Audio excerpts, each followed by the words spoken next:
Hey y'all, and welcome to another episode of Authentic Talk Show with City and COBG. Okay, and if you enjoy watching our videos, make sure that you like, comment, subscribe.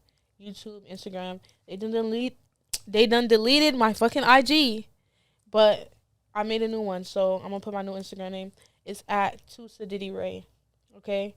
It's my last fucking Instagram, or else, you feel me, I'm just done with Instagram. Stop playing with them people. I don't even be doing shit. Stop playing with them people. But how you doing today, BG? Like, I'm doing good. I'm feeling real good. how was your week? Like, was it productive? My week was real good and productive. I made me some money. Yeah, I was gonna say you got you some money this week, because I definitely got me some money. Yeah. This week, last week, the week before that. Shout out to the strip club. And shout out to Hard Rock. Shout out to Playhouse. Shout out to y'all niggas. You feel me, for spending a check on his ass. But yeah. So tell us about your week. What about you? Okay, so I have some exciting news to share with you all. I don't know if y'all knew it already, but I'm a dog mom, and I went and got another dog. He came, it's Bring Your Kid to Work Day. His name is Romeo, and he's a teacup Yorkie. So I'm just like real excited because I feel like my other dog is too crazy. Like, I can't never take her anywhere, so I needed something. I don't got no kids, so I needed something like, that can go with me anywhere. You feel me? You read them. Welcome, Romeo. Hey, Romeo. So, yeah, there's a special guest for today. Y'all say hi. And if you guys are interested in getting some puppies, I highly recommend the lady that I got him from. Her website is called YorkieBabies.com. And he actually came already potty trained, and he's only like 3 months. About how 4 months. How much that cost you? How much that run? I know they're expensive. Yeah, he was like $2,500, which I feel like is actually under the median amount for these dogs. Because I called another place, they said like $10K, and he stays real small, like 1 to 5 pounds max. He's not even gonna get 5 pounds. So if you was to breed it, how much money you think you'll make? I probably can sell those dogs for like maybe $10K the most. Like, they're like Frenchies type shit. Like, the smaller the dog, the easier they are to carry around, the more wanted they are. And he's purebred as well. So I feel like he can go for more. Which reminds me, like, are you a dog or a cat person? We don't do cats. You feel me? You're a cat person? No, we don't do cats. Oh, okay. You feel me? I'm a dog dad. You know what I'm saying? I got 3 dogs. You feel me? I got 3 bullies. I was about to say, if you lie and say you're a cat person, when I know you got hella dogs, nigga. Y'all could go follow my page, my dog page at Heavy Motion Kennels. You feel me? Support. But, I got some good production on the way, Okay, I feel like I'm a dog person, and it's so funny because I've never really had dogs growing up. I've always had cats, and I was a cat person. But then I got my first dog, my other dog, her name is Mocha. She's like a mutt, like a mix between Maltese, Poodle, and Yorkie. But after I fell in love with dogs, I was like, bro, cats are fucking boring. They always got attitudes. Like, they're not as loyal, I feel like, as dogs.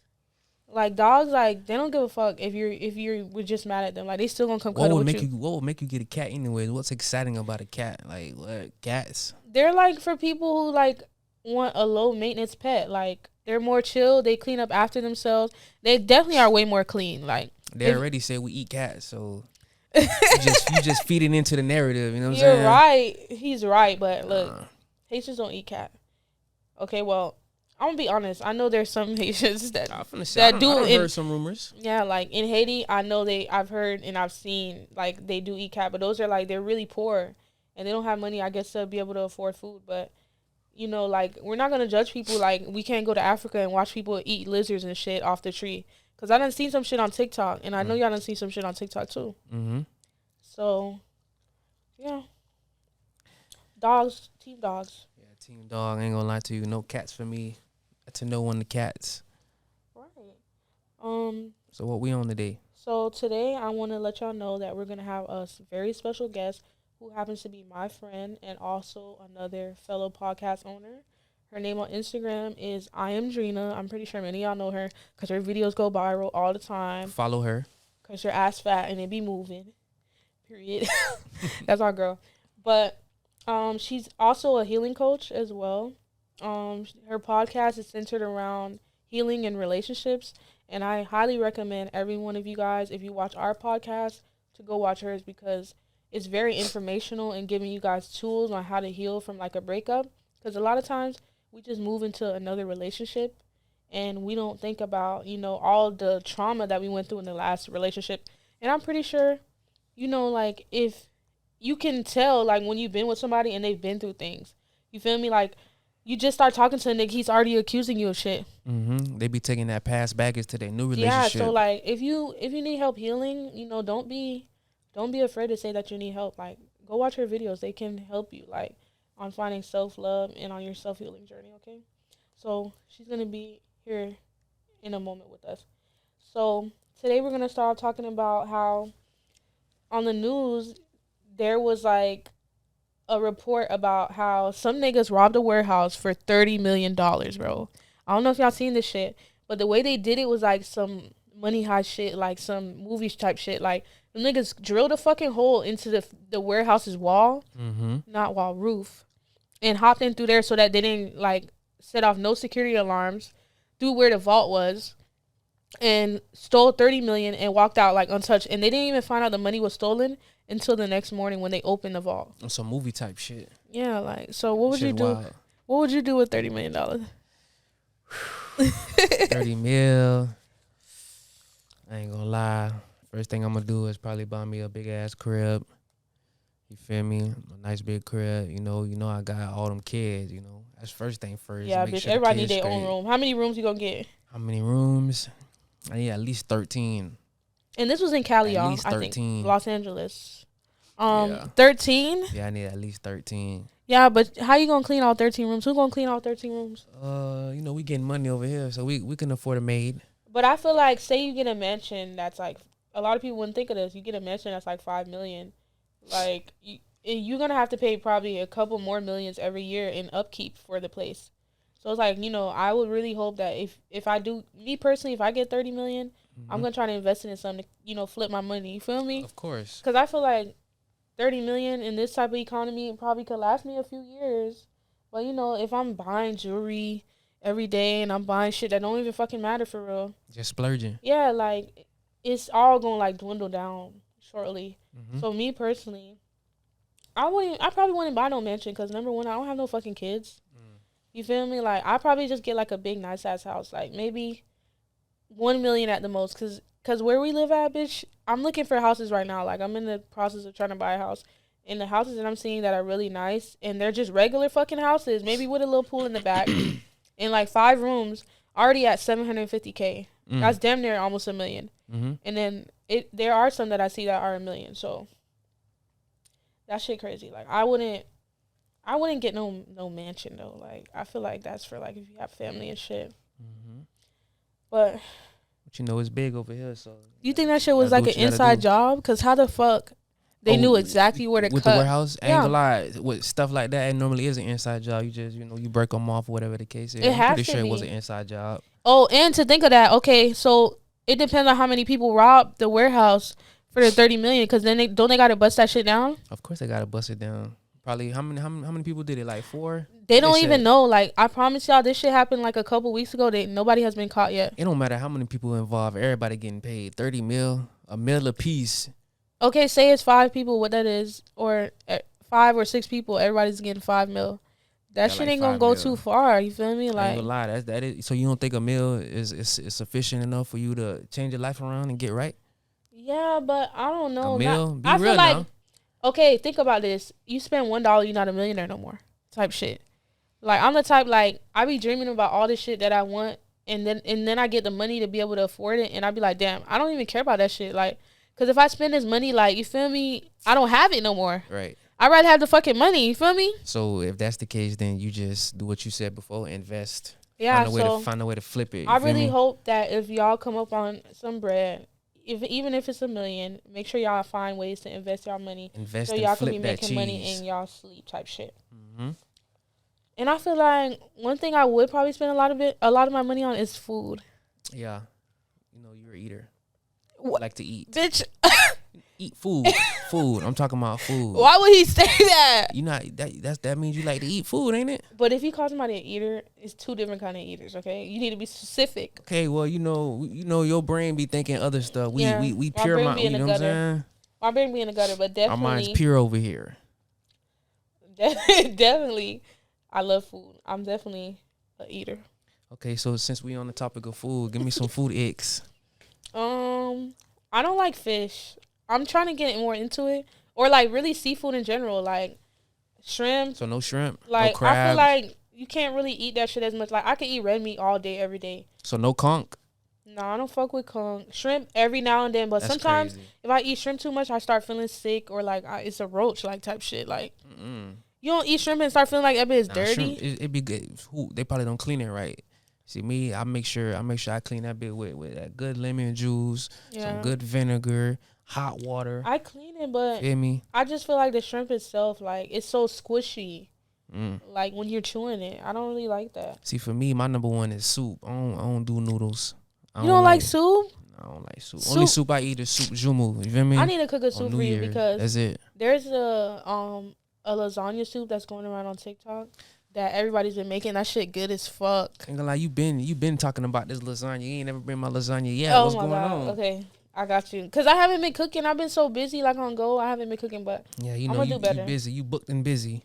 I'm gonna do better. Since we talking about food, I want to talk about restaurants in Miami because I feel like this is a topic that nobody really talks about, but it's like it's on the back of everyone's mind. Mm-hmm. So if you've ever been out to eat in restaurants in Miami, you know when you go out, the bill is most likely going to be high as fuck, like a minimum of at least $500 for, let's say you go on a date for two, a minimum of $500, and you don't even know if the food's going to be good or not, Mm-hmm. type shit. Like I feel like something needs to be done about that shit. Like, and the customer service gonna be ass. Like or like you could go to the restaurant on Monday, the food's good as fuck. You go back on Tuesday, the food is nasty. I mean, you gotta look at it like this. I'm pretty sure it's more like a tourist attraction area, so they have to charge extra. You feel me to Like, make their bread. It's fucked Like up. when you go to the Bahamas or something like that, don't they overcharge you for everything? True. It's the same thing for Miami. All they doing is just trying to make that revenue. You feel True, me? but I feel like Miami be mutting it with the restaurants. Now Like, they do though. It do be overpriced. like some of my favorite restaurants, I could say number fucking one for me is Playa. I love Playa so much. The food is always good for me there. The drinks are always hitting. If you fuck with hookah, the hookah's always hitting. But like every time I go to Playa, like on by myself, I'm spending $4 to $5. If I go with somebody, we spending like $7 to $1K. Ticket. You feel me? Like that's if I get a hookah, we get an appetizer, we get at least 2 drinks. You feel me? Like I done accepted the fact that if I go out to eat in Miami, that the norm I'm gonna spend is At least a band. at least 5. You feel me? Minimum 5, and that's if like I sit at the bar. Cause Playa do shit like if you sit at the table, you gotta buy a bottle type shit after a certain amount. And time. let's not even talk about parking. Yeah, then you gotta pay for parking too. So it's like as soon as you walk in the door, you already -40 type shit. Like, and then there might not even be no parking right in front of the restaurant, bitch. You might have to walk, and then you feel me? The restaurant's like 5 minutes away type shit. Like, You know, nowadays they got a little park to pay app too. You notice that? yeah, Everything like is they're digital. they're definitely like Miami's definitely making their money Mm-hmm. like through different ways, like especially when it comes to restaurants. Like they're, and another thing I could say, like why the fuck all the restaurants turning into clubs? Like for example, Playa, I love it though. Like I know I'm going there for that type of vibe, but sometimes I just want to sit down and eat my fucking food. I don't want to have to worry about. You get what I'm saying? I don't want to have to worry about like the music's gonna be loud as fuck. I have to yell to speak to the person that's next to me and shit like that. Like sometimes you feel me, I just want to eat my food and go home. Like why does every restaurant now try to make it be like a mini club type of vibe? More like a lounge type of venue. Yeah, you ain't never went to no restaurant in Miami like but that. I think that's what it is. They Capitalize trying to off make that capitalize it like as a lounge, so it's like more like a hangout area. You get to pick and choose. You feel me? shit. Yeah, but I don't know. I feel like Miami restaurant people, if y'all watching this shit, please understand. We just want to eat sometime. Like nobody want to be on all that extra shit where we want to hear a live DJ and all that. Like sometimes we just want to eat. Like, can we come up with something else that's a good vibe that doesn't have to be involved with the club? You get what I'm saying? So since we talking about food, you like Haitian food or Jamaican food better? What's better for you? Stop fucking playing. I'm a Zoe. Of course, it's gonna be Haitian food. Like Haitian food is top of the fucking top. And tell us why. What's so good about Haitian food? Okay. What makes Haitian food unique? what makes Haitian food unique is like I feel like we have dishes that are prepared with a seasoning called épices. Épices. Yes. Okay. Épices. I don't know what Jamaicans use. I'm pretty sure like I'm also Hispanic too. I'm Puerto Rican, and I know Puerto Ricans have their own type of seasoning that's similar to épices. Mm. I don't know if they put the same ingredients in it, but I know it's like a green blended up concoction of like vegetables and spices that they use to marinate the meat a couple of days before. I don't know if Jamaicans do that.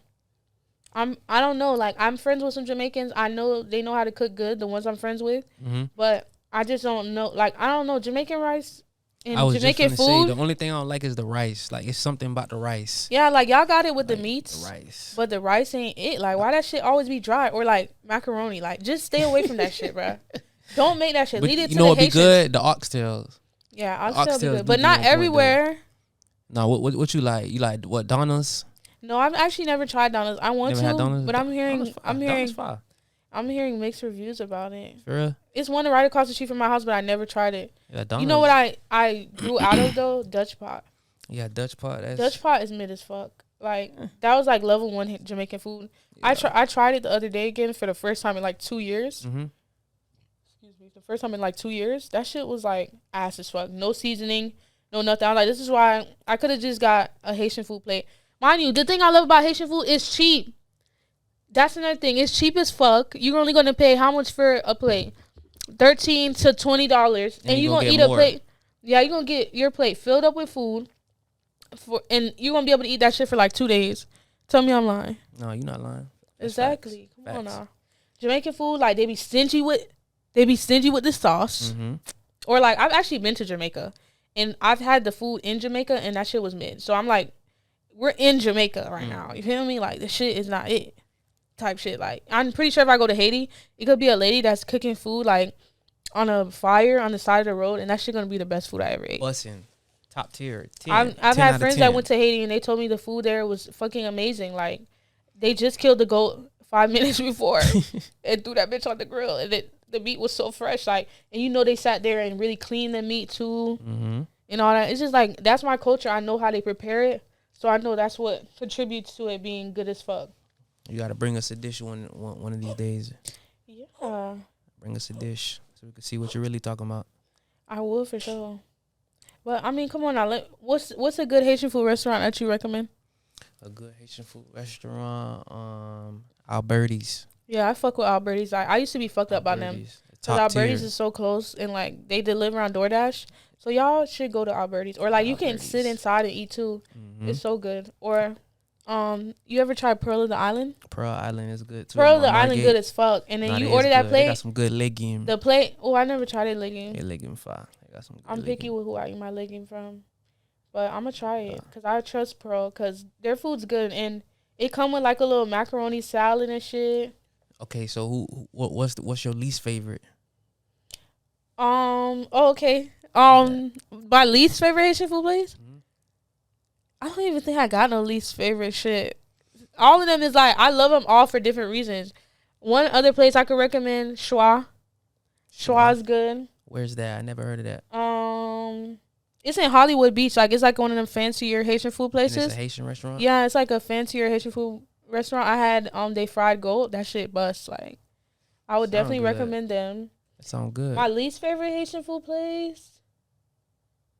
Fuck, I don't know. I don't know. Mine is Bistro. Why you don't like them? Bistro, I don't really. I feel like Bistro kind of dirty, kid. Like Bistro look dirty on the outside. That's the only. Bistro like that. Bistro look dirty on the outside, so I feel like that's the only reason I wouldn't really eat there. Yeah, but everybody that ate there before, and the food did it. Stop! Don't lie that the food ain't do it. You know, one more good one though. I got a shout out to Delish. You like Delish? Okay, Delish. I would say that's my least favorite. Yeah. Delish, I used to be fucked up by them, but they fell off. Like they fell off. Yeah, well, I ain't had them in a minute too, so maybe I don't know. But back in the day, I had some good white rice. Delish done fell off. Good white rice, no cap. Well, I feel like Delish keep changing owners, so like the person who making the food, or like one time they gave my homegirl some food poisoning because they gave her some old ass food, bro. Or there was a place called, I don't know how to say it, it's in North Lauderdale, called Pimon Book. It's like in the plaza where Dutch Pot, the nail salon in Bravo used to be. It's a Haitian. I know exactly what you're That talking shit about. It's good a as Haitian fuck restaurant. too. Like these are all hidden gems. Yeah, but to be honest, nothing is really singing the Haitian restaurants in Miami. Like Miami Haitian food versus Broward Haitian food is different, kid. Like Miami Haitian food is good as fuck. I don't really think I remember too much having Haitian food from Miami. I wish I remember the name. I was talking to a guy. He took me there. Like all we got was chicken and butter. Like the chicken was seasoned so well and it was crispy. Like grill. The butter was hitting. No, I don't remember the name. Like the butter gotta be seasoned good though. Or like I hate when the restaurant go bull on the butter. Like you can't just fucking, you feel me, fuck the butter up. Gotta be nice, crisp with the nice flavor. Yeah.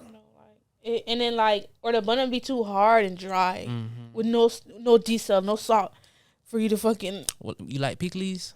Yeah, I love pickles. Like I never used to like spicy shit, but then I don't really like. I used to, but like you just said, like spicy shit. I'm not too big on spicy shit like that. You feel me? But so, as I get older, I start adding a little bit of spice to my cooking because it do add a little something in the background. It do a good extra little flavor. Yeah, just don't mud it. Like you can't mud it. I ain't gonna lie, it's one place I do recommend that you go to. Where? Belle Cuisine. Where is that? Shout out to Belle Cuisine. I never heard of that. Yeah, Belle Cuisine. It's in the Dell. It's on Powerline. Feel me? My homeboy old girl. You know what I'm saying? They bussin'. Oh, that's your homeboy restaurant. Yeah, it's old girls, people them. Feel me? Okay, since we on the topic of restaurants, I want to talk about how, like another restaurant that I recommend. Or two restaurants I recommend. One is black owned called Victory. I'm pretty sure everybody's heard of this or been there. Like it's really good. It's like another clubbish type restaurant, but they know how to match the vibe. Like if it's a brunch time, they're not gonna have you listening to some fucking like Jeezy and shit, bro. They're gonna play some nice slow R&B for you to like. You feel me? Enjoy your food too. I like Poppy Steak. Poppy Steak is really good. Oh yeah. But I don't know. They kind of like just a little racist, I feel like. They're racist? Yeah, because they be real strict on the dress code. And when I went there, it's like straight white people in like jacket coats and like, you feel me? Like you cannot show no type of skin, but most Miami restaurants, they don't give a fuck. Like they say shit about dress code, but they really don't give a fuck. So they're not going to let you in if you wearing like like slides or something like that? Like, but why the fuck would you wear slides to a restaurant? I'm just asking. I was with somebody on a date there. He had on like a nice sweatsuit thing, and they still told his ass like, you cannot wear that. Like and he had on something nice. Like so yeah. Poppy Steak. What about you? You don't fuck Ruth Chris? No, Ruth Chris is I don't know why I'm having all these tongue twisters today. Ruth Chris is good. I recommend them. I haven't been there in a little minute though, but Ruth 10 Chris out of 10? Gonna do it. I'm gonna say 8 out of 10. It wasn't bad. Y'all gotta get the chicken that look like a booty. It's a booty looking chicken. As good as fuck. Everybody always get that. So yeah, Ruth Chris. Okay, like I said, we have a very special guest today who also happens to be my friend. I had introduced her a little bit. So go ahead and tell us your name and what you do. Hey guys, my name is Ayandrina. I'm very, very popular. If you know me, if you don't, get to know me. Well, thank you, Sadidi. Well, Ray, for bringing me on. She already kind of capitalized of what I do.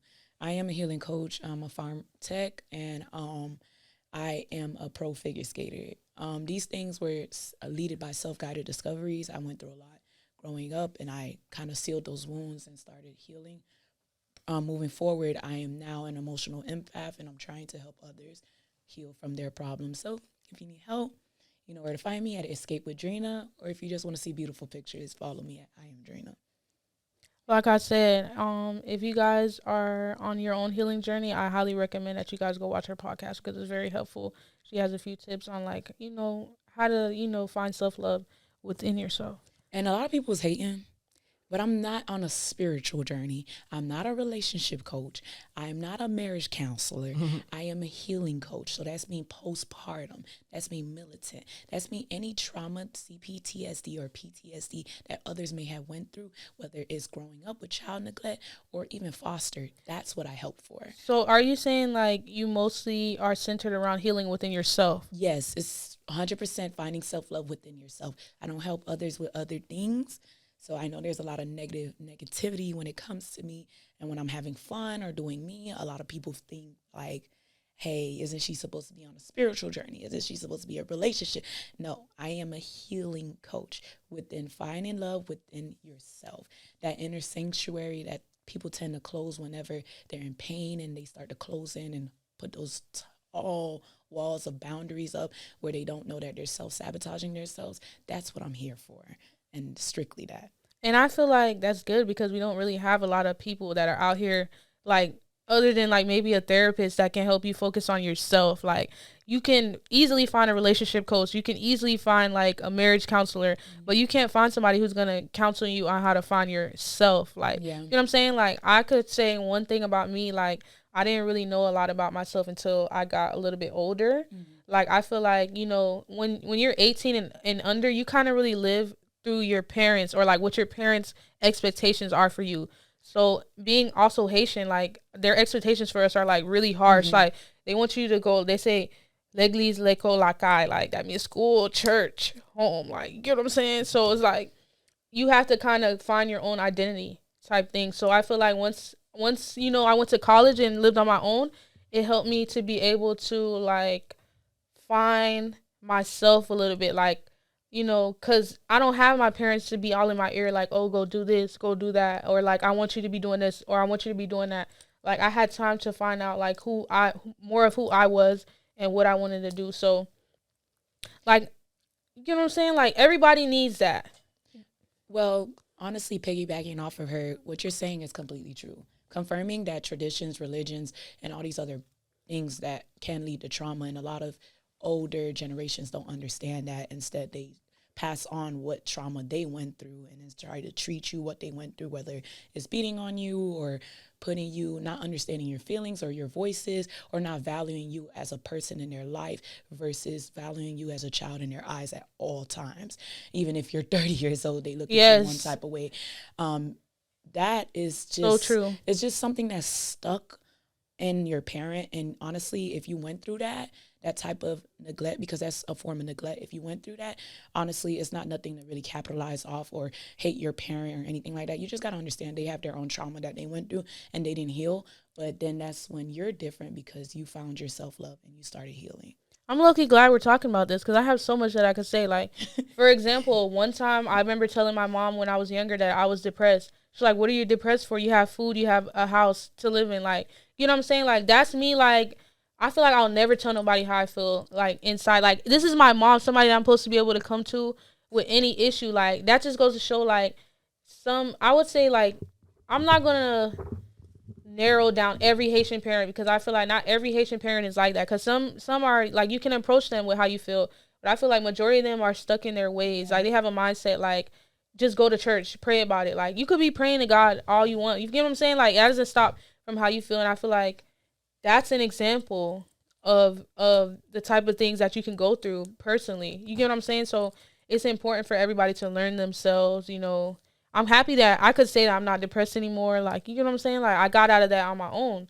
Feel me? Like, I feel like it made me a stronger person. You get what I'm saying? I feel like I'm going to search for a therapist. Like, I'm 25 years old, about to be 26, and I try to avoid getting a therapist for the past couple of years, because I'm like, no, I can work through it. I'm one of the people like, I notice when something is wrong with me and I'll work through it by my own. But I feel like I might need another person to help me a little bit. It's nothing wrong with that. You know what I realized too? I'm realizing that a lot of people, they're afraid to be vulnerable. You feel me? And like open up. But I think it's good that you can, you feel me, actually open up and sit down and tell people about your problems, and that's true, see from a different perspective, like how you could. I agree. I feel like people mostly open up, they try to open up, you know, trauma dump on their significant other, and then, you know, like when that relationship goes sideways, like, you know, like they're like, damn, well, I told you all this about me, like, you know. But it's like, I feel like we should be able to talk with anybody or just be vulnerable with anybody. Like if you call them a friend, you get what I'm saying? And it shouldn't never make you feel like sick. You feel me? I hate how this generation, like, we made it kind of like embarrassing to be vulnerable. Nah, but you can't really be vulnerable to everybody because sometimes people like to use that against you. Yeah, like if you fall but out I with hate somebody, that. now all of a sudden your business out. You feel me? Everything that you done told them and confidence. You feel me? It's out And there. I hate that because we're all humans. We all go through shit. That's what it is. Both situations are true. You definitely should not be vulnerable with everyone, but there are signs that lead, red flags that let you know if a person is a good candidate to be vulnerable to. And with that being said, there's like little signs that you may skip over and you don't find out to the end of your relationship that, dang, I did skip those signs. But it is very strong mindset to have certain strong boundaries up. So he is right. You can't be vulnerable with everybody because you don't know who is there for you. And sometimes it does take years to find out that this person is not a good candidate for you. Mm-hmm. And some people, it takes one trip or one setting. Sometimes everybody's different and you start seeing their true colors. But you have to also remember, you got to start looking at people not only how they treat you, but how they treat others. Mm-hmm. That is so true. When you start looking how they treat others, that's how you start to figure out who you really dealing with. Whether it's they went to go get coffee and they're cussing somebody out and it's like, it's not even that serious. Mm-hmm. Put that in the back of your mind. For example, it was a girl that we were cool. We just started becoming cool. And she used to always come to me and talk shit about other people that I was cool with, like, to me. You get what I'm saying? And then telling me that she wants to be my friend. She don't know why we're not closer. And I'm just like, I'm kind of like a person that like reads people's energy. Like, I'm like, bitch, you over here telling me all these people business and think I'm finna get close with you. Like, that's a red flag for me right there. You get what I'm saying? Mm-hmm. Then later on, me and her ended up falling out about something so petty, like something that we could have had a conversation about and just move past. And I'm just like, see, like, I'm happy that I didn't really be vulnerable with her or like really let her in like how she wanted me to. Because it's like, right, like, she would have been putting my business out there, or who knows, like. So it is important for people to pay attention to red flags. Like, no matter how much you love that person or want to love that person or want them to be included in your life, like, don't ignore red flags, for sure. Very true. Okay, so let's talk about a more positive topic a little bit. So this was a positive topic. Well, shit, I don't know why I felt like a little down a little bit. No, it's not. It was feelings, bro. Yeah, I don't know. I'm one of them people that be in their feelings a lot. I'm sorry. It's nothing wrong with that at all. I hate it. Like, I'm like just a girl. Emotions. Yeah, but I'm like, I feel like some people might think I'm doing too much because I'm always like. Then those people are not meant to be in your life. That's crazy. You never like this. I think it's your spirit or something. You came in here with like a different type of aura or something. You feel me? Like, you just opened up the room. That's good. That's great. Okay, so let's talk about has casual sex. Do y'all feel like casual sex ruined dating and intimacy? Casual sex within, what do you mean? Like basically you meet a guy and you're like, okay, I just want to have sex with you. We don't want a relationship. Like, we agree we don't want a relationship. Do you feel like that's ruined, like, intimacy in relationships nowadays? Well, that's two different words. You want casual sex or you want intimacy? They can't be two. You don't think so? They can't be in the same sentence. Intimacy is something that leads to relationships. It leads to energies and souls being transferred. And casual sex, some people believe that it still transfers energy, which is something that when you get to that top level of like you're opening your eye and chakra, you will know not to give your body to specific people because they do bring in certain energies towards you. But main thing I believe is you can't put the two together. So you feel like it hasn't ruined it. It's just like two separate things that people have confused. Yes. Together. Yes, of course. And that where it comes in healing. I feel whole like world is so broken within that they're so comfortable with being uncomfortable.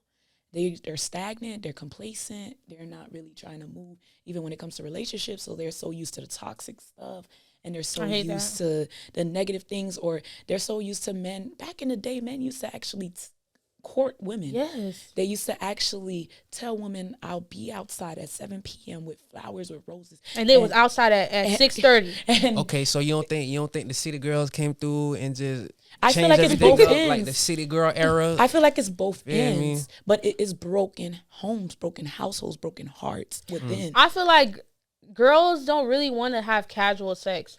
I feel like we just kind of settle for that because that was probably the best we could get out of a nigga, just so we can say we fuck with this nigga. That's where the brokenness Cause no girl, I feel like me personally, I don't want to just have. I'm getting older. I don't really just want to have casual sex with a guy because there's really no benefit in that for me. Like for example, I've had casual sex with guys before. I've been in like one of those type of relationships for like maybe going on 2 years until one day I woke up like, if I keep fucking this nigga, like mind you, usually when I'm having sex with someone, I'll only be having sex with them.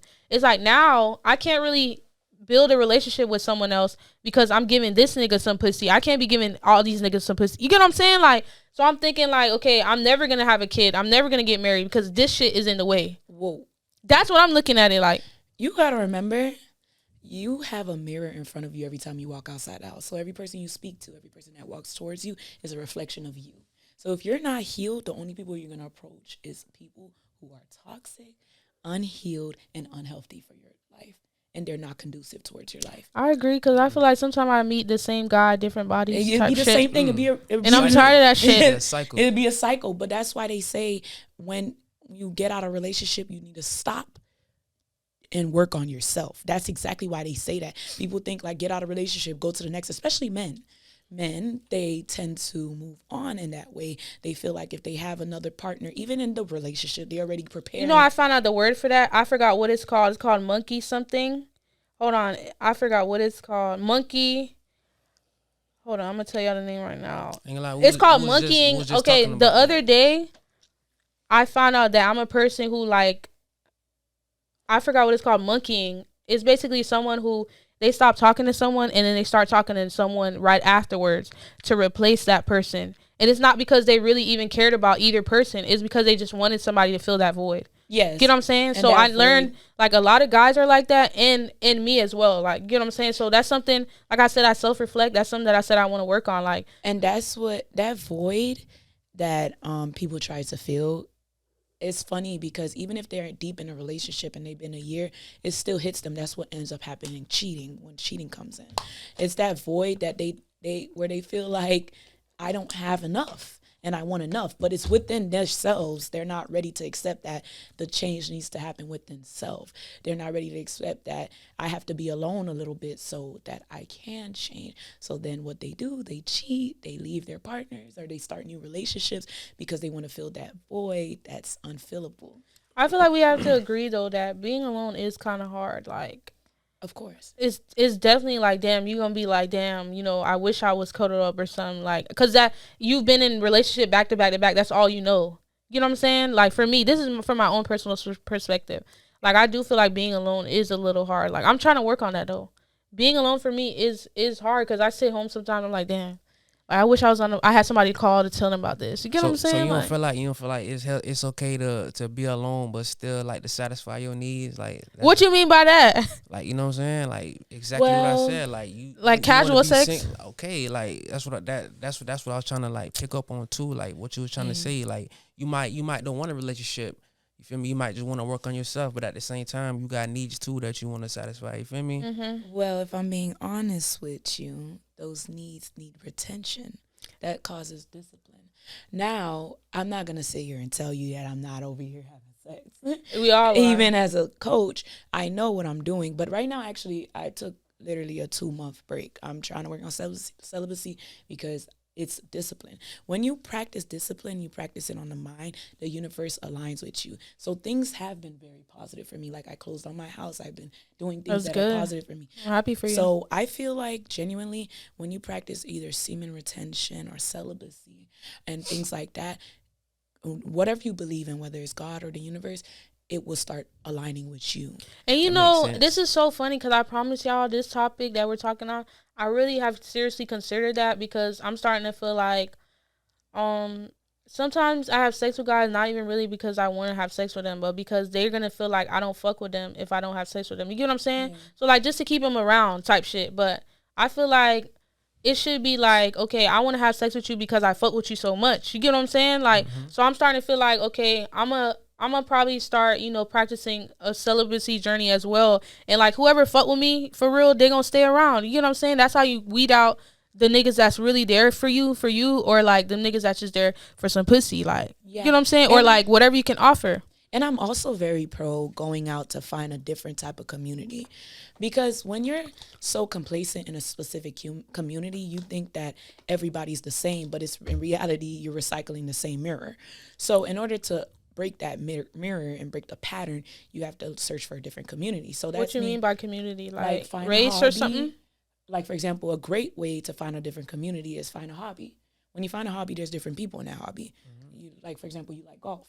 You go golfing, you'll be surprised your golf husband is sitting on the court. I mean, the field. See, that's what I'm saying. I'm just saying, you trying to go, shit. Every time I tell somebody I want to golf, they laugh at me, bro. So watch one day when I blow up and I get famous, y'all gonna remember this, okay? When I grow up and I get famous, remember this talk. You should golf and make a lot of money. That's how I feel too, and I feel like I feel like we should just pick up a hobby. Like, we don't even know ourselves.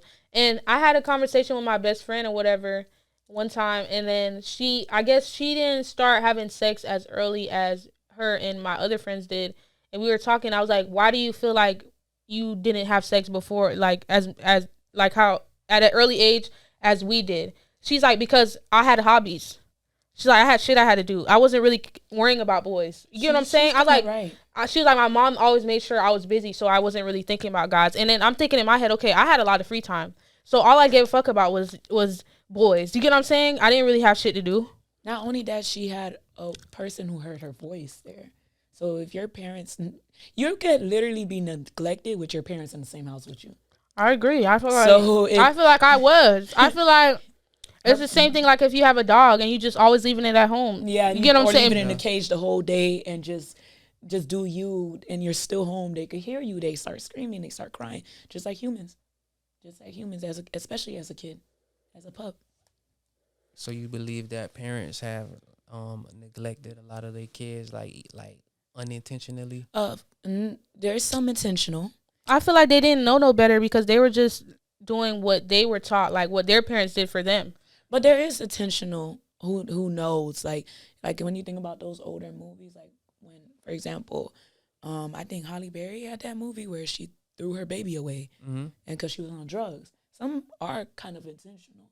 Like I mean, their mind may not be in the right place, so then it becomes unintentional. But what I could say, there is unintentional and intentional neglect. But main thing is to kind of like not out them all to blame. Like, don't make your whole life about if my parents never did this, I would have been here. One thing I could say is I went to school for sociology, and I feel like it made me look at life differently because it makes me realize that not everything that someone does is directly their own fault. It could be something like generations behind that they were taught to do. You get what I'm saying? Like, and they don't know better. You get what I'm saying? Like, for example, like the sky could turn green today, and it's because, you know, I could say because we're polluting the earth. But really and truly it's because it's generations of polluting the earth. Like, the direct cause is that, you know, I don't know, they shot something in the sky today, so it went green. But this has been going on for generations and generations. Like, that's an example. Like, sometimes our parents, like, they just are parenting us the best way that they know how, because that's all they saw from their parents. And that's why I say you can't blame them, because they're not the blame. But what you can do is pick up the book of yourself and rip out all those pages of what they created for you. Break the curse. And create your own parenting. And I definitely feel like that's why I don't have no kids now anyways, because I feel like mentally I'm still working on myself. That's a great way. That's exactly me too. I feel like I still want to be selfish a little bit. Like, there's still a lot of things I personally want to accomplish. I don't want to just be like our parents where we like my mom steady asked me, when am I going to have a kid? Like, Mom, do I have a husband? Like, do I have a house? Like, you get what I'm saying? I don't want to just put a kid out there in the world and be struggling with the kid. And that's a lot of these families nowadays. That's where the child neglect comes in as well. And I don't want my child to suffer like how I did. Like, I'm literally learning from my parents' mistakes. And a big way of making your child suffer, because some women think that just because their man is financially stable or up there in the financial status, but they're absent, that does not mean that your child is going to have the time of their lives. I agree. Even if they get the best life in the world financially, you were once there where your parent tried to tell you that they give you everything in the world, but then you still felt like you were lacking something. Your child's going to fill that void. they're going to feel like, why isn't dad involved? So I don't promote any woman that decides like, I'm going to have a baby with this guy because either sabotage because you know he has money and he's playing with you, or he's not texting you back, or he's this, that, the third, or he has a girlfriend and you want to bring him downhill with you because he's a NFL star or basketball or anything like that. Look, I'm pro-abortion. Sorry for others who not, but go get the abortion. And stop the curse from now.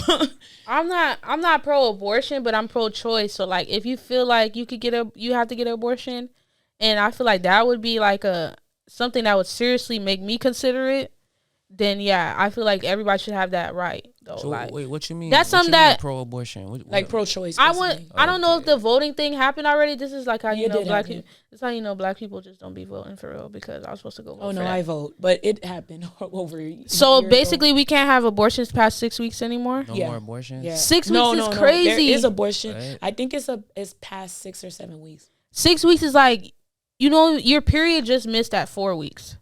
You know what I'm saying? So it's like you have to, you cutting it close. It may be more. You may have to Google it. I think Santo, the governor for Florida, it didn't pass for it to be that early. You would have to Google it. Okay, well, I'm going to come back and let y'all know what I found out about it. I'm going to definitely do more information. I'm going to tell y'all about this. But we really need to go out there and go vote and be more active with shit like this, because it's just crazy. I feel like everybody should have a choice to have an abortion. They shouldn't limit you to when you can get an abortion, because it's like they don't know what type of situation you could be in. Which I think if you get raped or something, you could still have an abortion no matter what weeks. But like, how can you even prove that? You know what I'm saying? Like, a lot of this rape shit be like, somebody might not come forward until way after. Now we don't have no evidence. You get what I'm saying? Or like, it's been months. I just found out I'm pregnant. How am I going to prove that? So yeah, definitely go out there and vote, guys. Like, we as a black community, we definitely got to do better with that. Period. Do everybody get to vote on that, or is that just the women? Yeah, that's a good question. I think everybody gets to vote on that. So everybody get to say so. Okay. How do y'all not know that? So let me ask you a question. Do guys really care about having a say so on whether or not women get abortions? Because I have something to say about this topic. Me personally, I would say yes, because I feel like you should have a say so, because both of y'all had a part in making the baby happen. So you should get a say so. You know, and I feel like, I know it's women's body and stuff, but I do agree with that somewhat, because I feel like when the baby do come, it's going to be on both parents. So like, why when the baby's in the making, it's only on the woman or whatever? Like, I feel like the guy should have a say so, because me personally, I had a homeboy that a girl got an abortion from him. He's like been fucked up and scarred from this to this day. Like, he's like, damn, I wish you had never got the abortion. Like, I would have helped take care of the jit. Like, I don't want to kill my child. Like, this could be the only child I ever could have. You feel me? Like, so I feel like guys should get a little bit of a say so. How you feel, Drina? I think this is subjective. I think it all depends on every person. Yeah, like. So, in my opinion, I definitely do understand your homeboy, and I definitely think he has rights to feel away, but if a woman who actually goes through more of the pain, because pregnancy goes through a lot. Yeah, you could die. And you could die. It's really the woman's choice. And yes, a man, it's nice when it's like man and woman agree, let's have a kid together. It feels great, but it's really all on the women. 100%. Even though the man carries the semen, and this is all subjective. This is my opinion, but the woman carries the seed. But that's why we have a podcast, because you know everybody always. Some people look at things from one way, but the reason why we do this podcast is to show that there's multiple different ways that you're supposed to look at something. Like, not everything is always one way. You get what I'm saying? Like, we should open our minds more to other possibilities. I definitely do believe men do have a say so when they're not ready as well. I feel like it should just be a common ground. So I don't feel like women should be spiteful. That's why I say subjective, but I also am in the middle. Like, I don't feel like women should be spiteful and try to tie a man down with a child, because that ends up. I don't agree with that either. And I also don't think that a man should try to tie a woman down with a child in any type of way, because men do that too. They definitely do. Where they will, ejaculate in a woman and try to force them into pregnancy, or don't even tell them, so now they're pregnant. Yeah. I have a choice. But what about the women who do it to keep a man with money and stuff? Like, that's what I just said. That's spiteful. I feel like they do it more. You don't feel like they do it more than the men do? It could go either way, because you looking at it from a nigga standpoint and we looking at it from a girl standpoint. And I could tell you that I've never tried to trap a nigga, and multiple niggas have tried to trap me. So it's like niggas will see you're a good girl and they'll want to keep you, and you got money and you feel me, you have something going for yourself. They'll want to put you, you get what I'm saying? They'll want to keep you in their life, and it's vice versa. I genuinely, like I said, as I was continuing to speak, I feel like it's both ways. It should just be a common ground. So if the man's not ready, the man's not ready. If the woman's not ready, the woman's not ready. And you guys should just make with peace with that and move forward. Whether you feel like I'm not going to mess with this guy no more because he did this to me, or whether he feel like I'm not going to mess with this girl no more because she brought me trauma. That's just what it is. And just let bygones be bygones. I agree. Thank you, Drina, for coming on the podcast today and telling us more about yourself. And you guys don't forget to subscribe to her podcast and watch her podcast at Escape with Drina, or follow her on Instagram at I am Drina. Follow me at Tusadiddy Ray. They fucking deleted my Instagram. It's my last fucking Instagram. And follow BG at BG. And yeah, make sure you like, comment, subscribe. And yeah, we out of here. Bye.